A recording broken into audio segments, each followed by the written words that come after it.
In a research paper, the literature review mainly supports your already completed study. It explains what you did, why you did it, and how your results connect to previous research. But in a research proposal, everything is different. Here, you are not presenting results. Instead, you are building a strong argument for a study that has not been done yet. So, the literature review becomes your reasoning tool.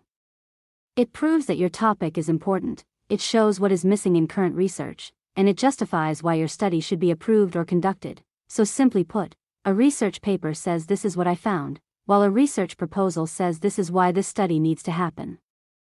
Core difference in purpose and thinking. In a research proposal, the literature review is future-focused.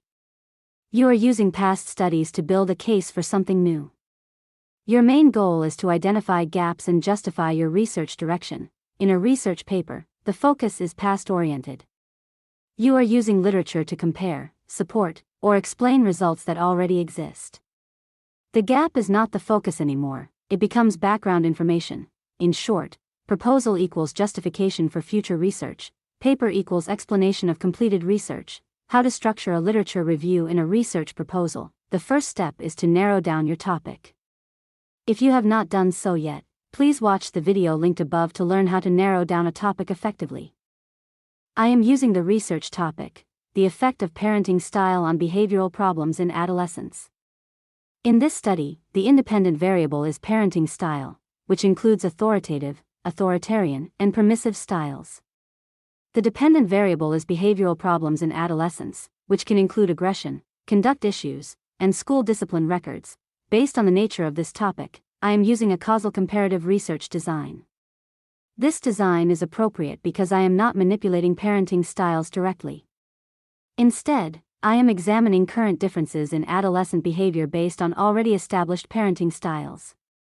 You can watch the video above to learn how to choose a research design. First, to learn about previous studies, I searched Google Scholar for relevant articles and opened 4 related studies. All of these articles were related to adolescent behavior and parenting styles. One article was not open access, so I did not use it. From the remaining 3 articles, I copied the results and discussion sections. In research proposal literature review, the first paragraph will be about the but gap identification. Use ChatGPT with a prompt like this. First, put your topic, then your preferred citation style, and then include specific prompts about what you want to learn from the studies. For example, what is consistently missing across these studies? Which group, context, or variable is ignored? Where do studies disagree or leave unanswered questions? What limitation appears again and again? And what is the but in this research area? Then, one by one, add Article 1, including the authors, date, and the results and discussion sections that you copied earlier. Repeat the same process for Article 2 and Article 3 so that ChatGPT can clearly identify each study separately using proper citations. Here you can see that ChatGPT provided findings for each study separately. It clearly highlights the ignored elements across the literature.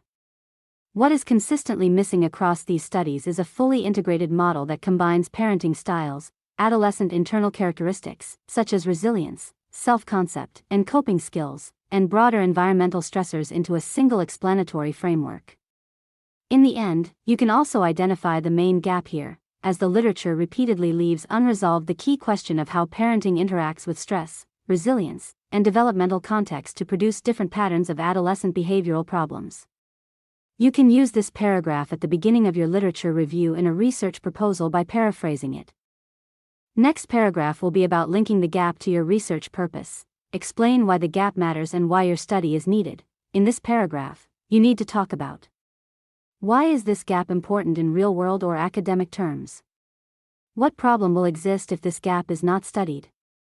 How does my study respond to this missing area? What exact question is my research answering? You can use previous method to write paragraph about this. Just remove previous prompt and add this prompt in ChatGPT. Next paragraph will be about justification of research design and methodology. Now you bring in methods and explain why your approach fits. Here the process is also the same. Just remove the previous prompt and add this. What methods have previous studies used? Which methods worked best and why? What limitations exist in those methods? Why is my chosen design the best fit for my research question? You need to add your chosen design name like Causal Comparative Research Design, and how does my method solve gaps in previous approaches? ChatGPT will then generate a paragraph according to your instructions.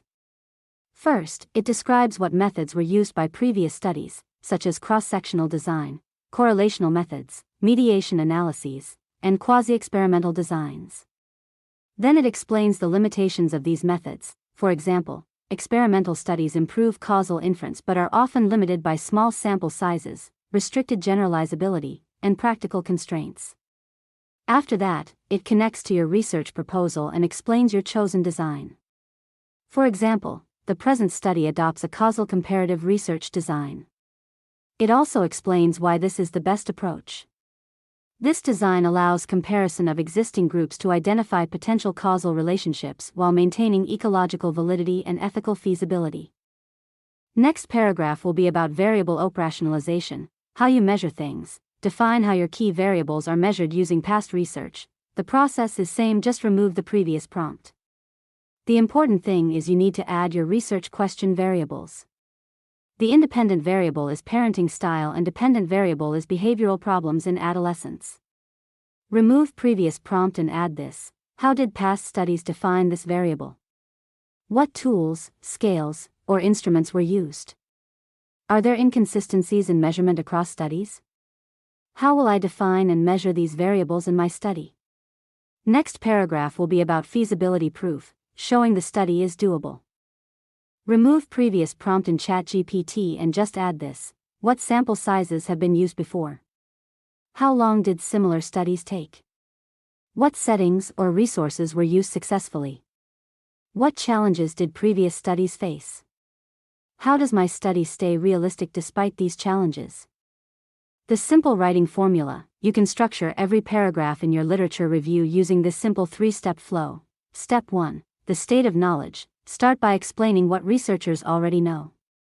Mention key findings from previous studies in a clear way. Step 2. The missing link. Then clearly point out what is missing. This is where you highlight limitations or gaps in the literature. Step 3. The proposal connection. Finally, connect it directly to your study. Explain how your research will address that missing gap. So overall, a literature review in a research proposal is not just background reading. It is a structured argument. It connects past research to future work. It shows what is known, what is missing, and what you are going to do about it. If you follow this step-by-step approach, your literature review becomes strong, clear, and research-ready.